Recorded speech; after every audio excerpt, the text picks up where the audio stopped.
Hello and welcome back to the Guardian Film Show. This week we're rolling the dice and chancing our arm and running the A to Z of Hollywood titans, all the way from Ben Affleck to Woody Allen.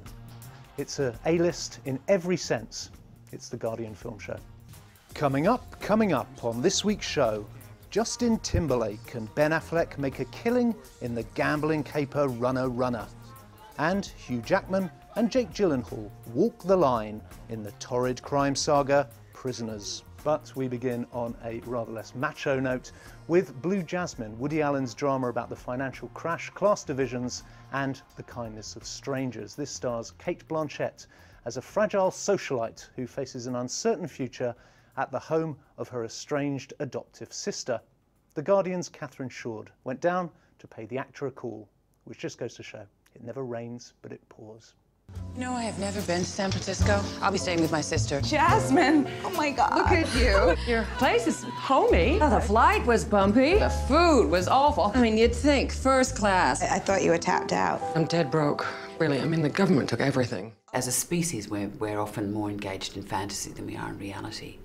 You know, we put our hand on the cave wall. We deny climate change. You know, we don't look at our constructed sense of selves is often very much more real than what is actually going on. The Greek tragedy element of it is the fact that there's a sense of a fated collapse to Jasmine and her world, in that she's, even before her demise, you know, and her fall from grace as an Upper East Side princess because of her husband's financial indiscretions, she was somebody who had a very fictionalized, romanticized sense of self. She's changed her name, she's inculcated herself in the right social circles. Her sense of her identity is very hollow, and so I think, you know, it's fated that something is it's going to go terribly wrong. Anxiety, nightmares, and a nervous breakdown. There's only so many traumas a person can withstand till they take to the streets and start screaming. Joining me now poolside is Catherine Shoard and Henry Barnes. Catherine, does Blue Jasmine have the whiff of Oscar night success about it? Sort of. There's something a bit rotten smelling rancidly in its core, in the best possible way, because what's surprising about this film is that you think it's a kind of sympathetic, woody character study of a lady, and actually it's a character assassination. And it's a pretty comprehensive one. It's quite unsparing, isn't it? It's very unsparing, and it's very hard to talk about this film without sort of revealing spoilers, but suffice to say that, you know, it doesn't turn out great for her. Henry, it might not turn out great for Jasmine personally, but does the film turn out okay? I think it does, but I think you have to go into this realising that you're holding your breath, really praying for another great Woody Allen film after all this time. And I think this might be it. We're finally there. What I really liked about the sourness of the film, which I agree is there in spades, is that you start in the first 20 minutes or so with a very, very traditional Woody Allen, modern Woody Allen film. And it's, you know, you have the black and white titles, you've got the plinky blonky jazz, you've got these characters that are sort of stereotypes of working class heroes in some ways. And then slowly, bit by bit, the music's drawn out, the colour kind of seeps away from it, you're not so honeyed anymore, and you get this quite bleak drama at the heart of it. If he's taking, which obviously he is, Streetcar Named Desire as his sort of touchstone here, then the Blanche Dubois character in the Tennessee Williams play had this kind of great high tragedy about her. I'm not sure Jasmine does quite. She's pitiable, but she doesn't have that kind of epic quality, does she? No, not at all. And you know, in later scenes, you see her really in quite a mess, quite a state. You can smell the sweat off her. I mean, it's a film very, very invested in smell in the same way that, say, Crimes and Misdemeanors was very invested in sight. You know, it's all about chili and jasmine and, you know, a ginger. It's, you know, unbelievably like that. She's, you know, it's about the aesthetic taste of you know, the aesthetic taste of people, really. But yeah, I mean, you do see her wrecked, absolutely wrecked. In fact, Woody Allen has said that this Streetcar Named Desire thing, which people have, you know, gone on about, it wasn't really a conscious thing. He sort of denies that and denies that it's topical, denies that it's loads and loads of things. You know, just says, oh no, he was just interested in this woman. And of course, this is the kind of woman that Woody Allen now sees all the time. Now he lives exclusively on the Upper East Side and exclusively amongst this sort of benefactor type. which is interesting. Which he obviously has a very ambivalent relationship to. I mean, it's pretty painful in terms of how he's treating this material, isn't it? There's none of the warmth of what they say his lighter, funnier films. No, here. certainly not by the end of the film. No, it's bleak. It's quite despairing in its own way, and it's interesting also that he's taking a female lead character and doing this with her, whereas the men in this film are really, they get quite an easy ride. They don't want for anything really, and if they want for something, it's something that they've had already in the past. Whereas there's this feeling that even when she's at her high, living in the affluence of Manhattan, Jasmine's never going to be happy. And in a traditional Woody Allen film, that kind of character would be given a bit of an easy pass and have some funny lines to throw out there, even have a redemption of sorts in the end. And there's nothing of that sort here. It's just a completely bleak character study about someone losing it piece by piece. Where does it rank among the great Woody films? I don't, I wish, I mean, it is absolutely, I know everybody says this all the time about Woody Allen films because they're so desperate for them to actually be returned to film. But, and it actually is, it's the first one in 20 years that is a return to film. It's properly good, but it's not up there with the best. It's not Crimes and Misdemeanors, it's not Hannah and Her Sisters, it's not really isn't. And it's not because it's bleaker. It just isn't. It just doesn't quite crackle in that same way. I wouldn't want to see it again. And the others I want to see all my life, all the time. Tip big, boys. Tip big because you get good service, and they count on tips. Someday, when you come into great wealth, you must remember to be generous. Mom said you used to be okay, but you got crazy. Yeah, and then you talk to yourself. That's Cate Blanchett on the slippery slope in Blue Jasmine. But now, to lift the spirits, it's Runner, Runner, a film so good they named it twice. It's got the private jets and the dancing girls. It's got Ben Affleck with a fat cigar. What in the world could possibly go wrong? You saw it. Came to me. This is a little something for your troubles. That's, of course, like sticking around and taking a shot at a real business. Guaranteed 7 figures in the first 18 months. Suckers beware. The shady world of online gambling is not quite the bed of roses it's cracked up to be. Runner, Runner stars Justin Timberlake as the Princeton rookie who takes a job working for Ben Affleck's Wizard of Odds down in Costa Rica, where the women like nothing better than dancing around the swimming pool in their bikinis. It looks like heaven, but it might be hell. Hello? I got something I need you to do. My friend! Henry, would you trust a man who looks like that? Well, Justin Timberlake did, so if it's good enough for JT, then maybe it's good enough for me. This is bad and boring. Justin Timberlake is the bad and Ben Affleck's the boring. It's just on snooze, this. There's something really dry and sad and depressing about films like this that ever get made. And so familiar that it becomes a kind of karaoke film where you think, oh right, now we're at this point of the drama. Yeah. I wondered if part of it was that they're talking about online gambling and they've hit that brick wall of we're making a film partly about the internet. What the hell do we do and make online gambling exciting? Yeah. There's a lot of very little swooping cameras around the blackjack table or around the laptop. Yeah. This is like the engine room of online gambling. This is like from this sort of tax haven in Costa Rica where it's just non-stop party. Yeah. And it's got that tabloid thing of shouting it loud and then condemning it. It's doing that thing where it's saying, look at this world, isn't this great? But wait a minute, maybe it's not. In a way, it's like Boiler Room, you know, like the financial drama in that way that, there's the glamour of it and it's exciting, but uh-oh, the seedy underbelly is coming and you better watch out. And I mean, I couldn't see that Ben Affleck was a wrong one. I thought he seemed very nice. And then even when he's feeding chickens to his crocodiles, you're thinking, no, he's still all right. He's going to turn out all right. Well, you know, why on earth would this lovely man not be so smart after all? Well, I think part of the problem with that is that Ben Affleck in this is completely on autopilot and doesn't really seem to be in the film. And then because of that, Justin Timberlake has to take the weight of the movie and be a lead actor. And he's just not. I mean, In Time was dreadful as well, and he was supposed to carry the lead of that. He's very good as a support in like The Social Network maybe, or even in Inside Llewyn Davis. He's very good in that, the new Coen Brothers film. It's just when he has to take the full weight of films like this, even if it's a kind of very staple genre thing like this, he doesn't really know what to do with it. And then you've got Gemma Arterton, who, as far as I can tell, wears a dress. That's what she does in the film. She wears a dress. She wears it well. She wears it well. I think Gemma Arterton's a really good actor. She's just got, either she or her agent's got horrible taste in movies. And she's been in, you know, like Tamara Drew was good, and then, what was the other one that was half decent? Disappearance of Alice Creed. Oh, She was yeah. in that as well, and that's maybe the two good films she's been in. St. Trinian. But other than that, there's just this feeling with her that she's scrabbling around to find a part that will work for her, and this just isn't it. There isn't a part here for her to work with. And what's in it for Affleck? I mean, presumably he shot this before he won the Oscar for Argo. Yeah. But even so, this is a pretty redundant role for him to take, isn't it? I think you're right, though. I think this is from the period of him as an actor who's still struggling to find a decent role. And I don't think much has changed in that regard. I mean, he's just landed Batman, which could be his redemption in the acting stakes. But just because he's now turned his directing career around and actually made something of that, and is a player in that regard, doesn't mean that the acting parts are going to get necessarily any better for him. And this is proof of that, I think.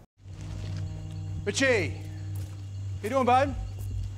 Fellas, basically this place is to crocodiles what Goldman Sachs is to pricks with skinny ties. Cruise ships come down here, they dump off their edible waste. The crocs have learned to swim downriver, and they know to bite whatever jumps in the water. All right, go ahead.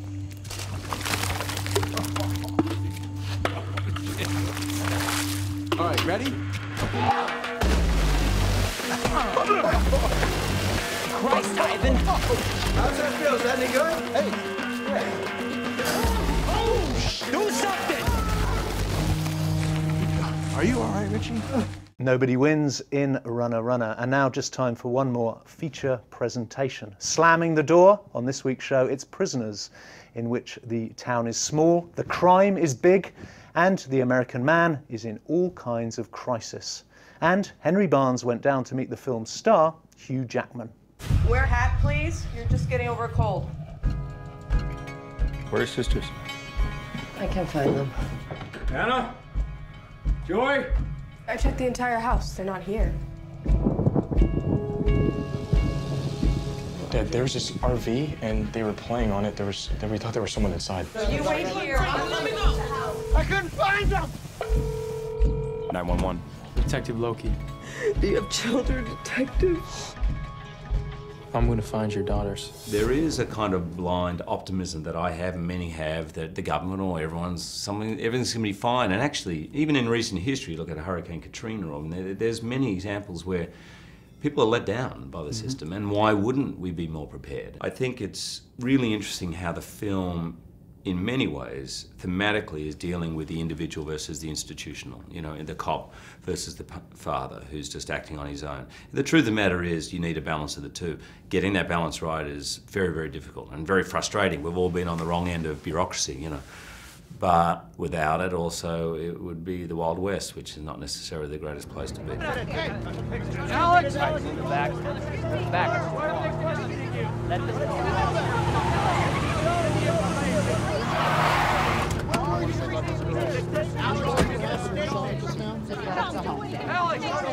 Where they are? I want to talk. He's a free man. I'm a free man.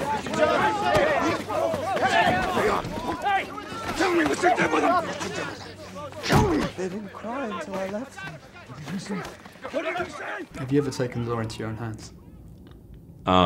Yeah, I stole some chips once because I was hungry. I don't care about that law for stealing. I was hungry. It was important. I was about 8 years old at the time. Yeah. I chose the most loud, crinkly rapper and thought hiding it behind my back would work. Doesn't work, let me tell you. You got caught? I busted, yeah.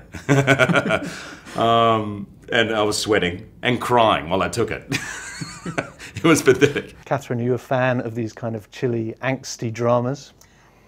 Well, I would have been if it had been that. I mean, it sort of comes on and you think, oh, it's got a lovely sheen, and you know, it's Roger Deakins cinematography, and it looks very, very classy, and it won the 3rd prize in Toronto, so it's sort of quite quality.